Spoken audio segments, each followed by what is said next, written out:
Hi, I'm Joni Stevens with Agilent Technologies. And I'm Ben Yong, also from Agilent. In this segment, Joni and I will be discussing the fundamental features of solid phase extraction, choosing the correct format, and using the 4 basic steps for all SPE. All of this information, in addition to tips and resources for optimizing your solid phase extraction methods, will be included in the downloadable notes available for this video. In this segment, we will be reviewing the available SPE formats and discussing the 4 steps of SPE to help you maximize your solid phase extractions and get the results you need. Right, Ben? Right, Joni. And choosing the right format for your SPE is a great place to start. Choosing the appropriate SPE format will be based on the analyte, matrix, volume, and concentration of your sample. There are 5 basic formats for packing solid phase extraction material. The straight barrel, also known as the syringe barrel, is defined as a 1 to 60 milliliter size barrel, indicated by the approximate volume that can be added to the barrel at any one time, relative to the packing material present in the barrel. The usual bed mass for this format is 30 milligrams to 10 grams. Another SPE format is the LRC, or Large Reservoir Capacity format. LRC uses a barrel that is fluted or funneled in form, allowing for greater volume capacity than in the straight barrel format. The usual bed mass for LRC is 100 milligrams to 500 milligrams, with a maximum volume of 10 milliliters at one time. The third SPE format we'll discuss is Dilute Junior. Dilute Junior uses a cartridge style where the bed mass is packed in a housing that contains a female lure connector on one end and a male connector on the other. This SPE format allows for the individual cartridges to be linked in series or attached to a large reservoir. The usual bed mass of this format is 500 milligrams to 1 gram of material. The 96 well format is another great option to consider. The 96 well format is based on a 96 well plate design, in which the SPE material is packed into individual round or square wells. The SPE material can be placed into the wells, which can accommodate a 10 to 100 milligram bed mass and 2 milliliter maximum volume. And last but not least is the pipette tip format. In this design, SPE material is placed within a pipette tip, allowing for miniature bed mass and volumes. Let's take a look at some examples so we can determine how to choose the right SPE format for our method. For small volume biological samples, choose a small bed mass, such as a 10 milligram to 100 milligram, and SPE formats like the 1 milliliter cartridge or 96 well plate.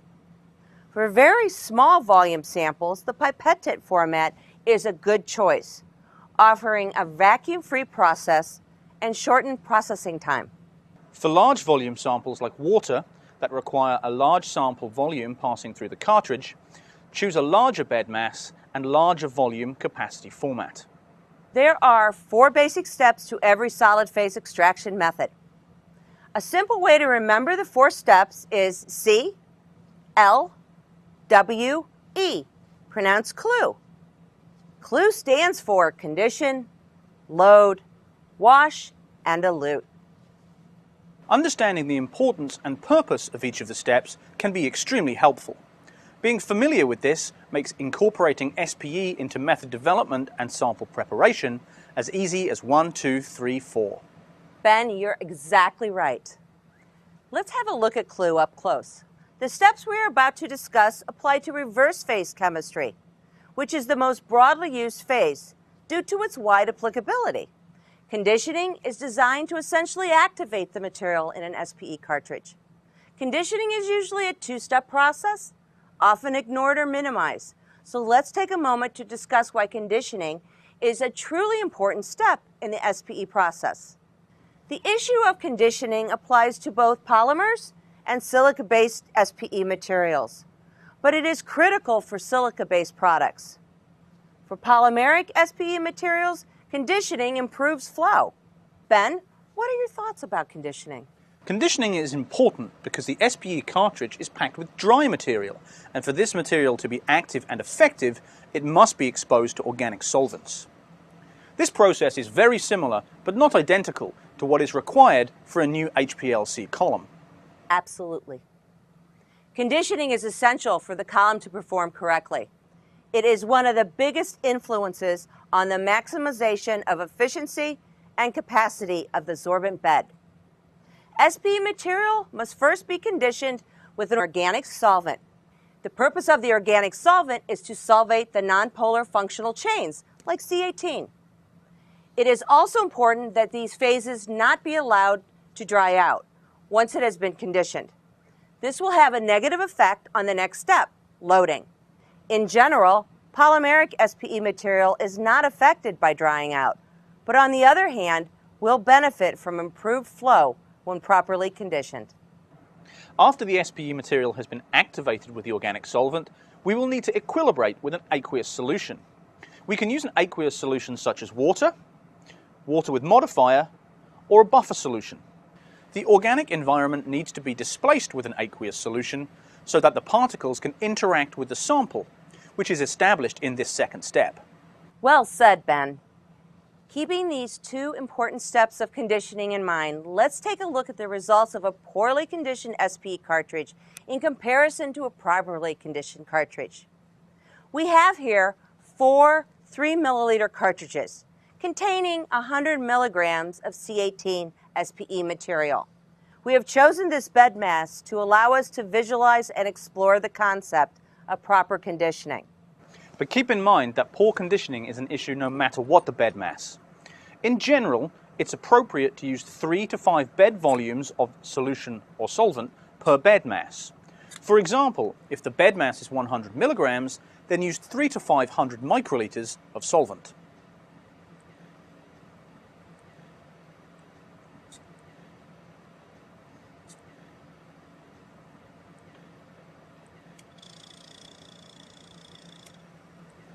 Now that we've discussed the importance of conditioning, let's discuss the L in CLUE, loading. Loading the sample, as you may know, is extremely important. When considering loading, there are 2 important basics to remember. Be sure to understand the type of matrix associated with your compounds of interest, and make sure you know the basic characteristics associated with your analyte. It's common to pre-treat a sample prior to loading, as certain matrices will bind your analyte of interest. Additionally, treatment with acid will disrupt plasma protein binding. Dilution will minimize ionic and nonpolar interferences. pH adjustments, for instance in drinking water, will remove charged species. As you can see, when we add the sample to a poorly conditioned SPE material, the sample is not retained as well as on the properly conditioned SPE material. The result will be breakthrough of your analytes of interest, which will lower recoveries and negatively affect RSDs, or relative standard deviation. An important consideration when loading the sample onto the SPE material is to allow the sample to interact with the sorbent as long as possible. We can accomplish this by using a slow sample flow rate. This allows optimum residency time, promoting sample interaction with the SPE material, and successful retention of the analytes to the phase. In addition, make sure to employ proper pipetting techniques throughout the entire SPE process. Now let's take a look at the W step, washing. This step refers to using a solvent to wash interferences from the material without removing the analytes of interest. We certainly don't want to do that. Right. Many products, such as our polymeric SPE material Plexa, for example, have simple recommended starting methods that offer simple wash parameters. If additional optimization is needed, there are 2 common parameters that can be optimized: solvent strength and pH. Basically, you want to wash with the strongest solvent possible, removing interferences without eluting your analytes of interest. pH can also facilitate the removal of interferences and in turn offer a much cleaner extract. The final step in CLUE, E, stands for Elut. Elution refers to the solvent required to extract the compounds of interest from the SPE material. It is not uncommon to employ the use of stronger or larger volumes of solvent. It is important to keep this in mind when considering the final elution. This typically requires evaporation and a reconstitution with the solution that is suitable for LC and GC analysis. Optimizing the elution step is critical because it will help to yield a clean, interference-free eluent, producing optimum recoveries. The elution step can also be optimized in terms of both organic solvent and pH. There is a link available in the notes which offers tips to optimize your SPE method. Now that we've covered a couple elements of optimization, you can utilize SPE as your sample preparation technique with ease and confidence. Remember, choosing the correct packing format of SPE material will be critical to the quality of your results. To obtain a list of the 5 basic formats and a summary of the information covered in this video, please visit www.agilent.com/chem and search for SPE video notes.